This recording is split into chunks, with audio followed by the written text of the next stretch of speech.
Yo, what's going on, Youth Stripe? My name is Alonzo Julian Paul, and I'm from RZIM Canada here in Toronto. And yo, it is such an honor to be able to chat with you guys digitally real quick about this really profound question that your pastor sent through to me in order to respond to, which is, where do we get the Bible from? Where does that thing come from?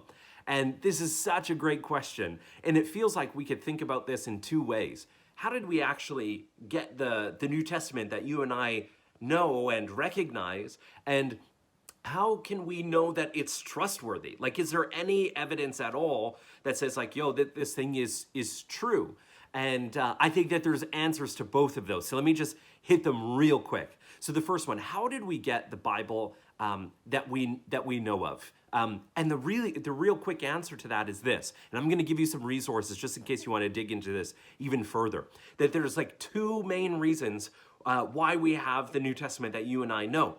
And it's this. The very first one is that heresies or heretical teachers, so these are teachers that are not teaching about Jesus, King Jesus accurately. They're starting to bring in like false teachings, things that don't represent Jesus well, and they're starting to come into the church. And this is forcing the church to think, okay, so it's been like, a generation or so since Jesus has died and rose from the grave and ascended into heaven. So we need to, because of these false teachers coming around, we need to get, like, they call it a canon, which means like a collection of sacred books, which is what the New Testament is. That's why some people call it like canonical, is like we need to like come together and think as a community of Jesus followers of which texts, which stories about Jesus are the authentic, which ones were the earliest written,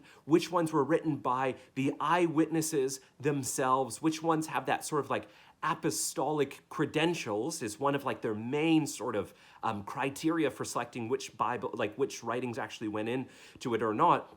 And we need to like come down and set it sort of like in stone, sort of speak, where it's like, okay, these are the sacred scriptures according to our beliefs as a Jesus-centered, Jesus-following community. So they got together as a community and hashed that thing out. And it took quite a few decades, but it's because they were trying to be so careful with selecting the ones that they know accurately represented King Jesus and all of his teachings. And the second thing that actually helped to accelerate this whole process, and it was a sad state of affairs, which was harsh persecution. So many people don't know that for the first 300 years of Christianity, Christians were killed and persecuted for their faith in Jesus. They were sent to the Colosseum to be eaten by animals. They were crucified. They were cut in half. They were lit on fire and all sorts of stuff. And if you want to learn more about that, you could read about Emperor Nero in 64 AD, where really he started to accelerate this whole persecution of Christians by blaming them for all sorts of different political and religious things that were going on in his world.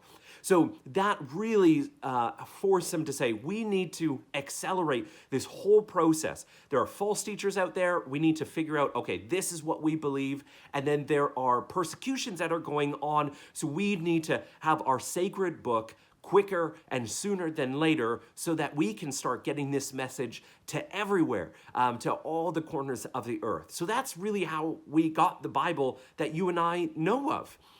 Now, the second bit is, how can we trust this thing? And this is really cool because I'm an evidence guy.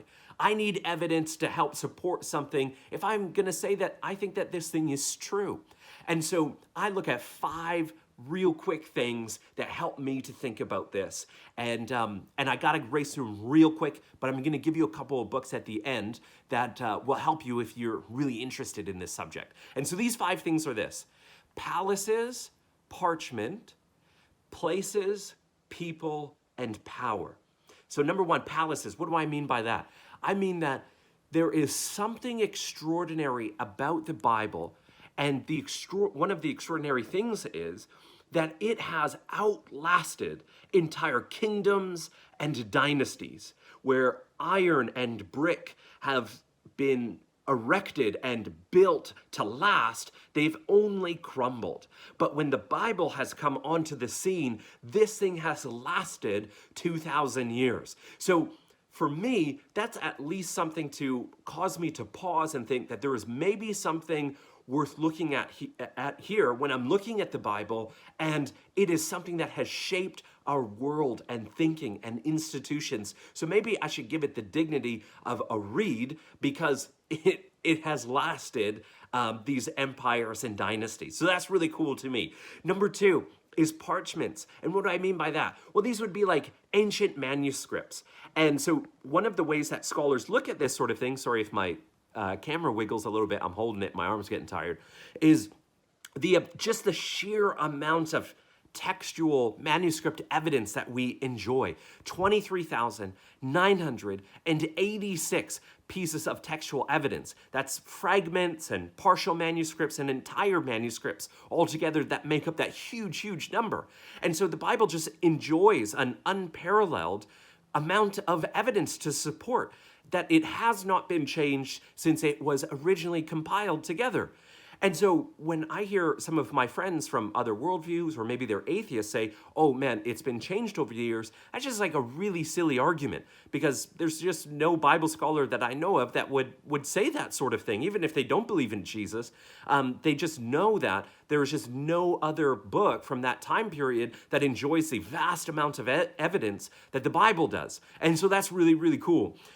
Number two is places, and we can lump that together with people. And the reason why I bring that up is the places and people that the Bible talks about we are able to confirm that those are real places, that they really talk about places that are true, that we can go and confirm. Like, we don't need the Bible in order to confirm that these people actually lived, that these places are actually, on earth and in the places that they're supposed to be.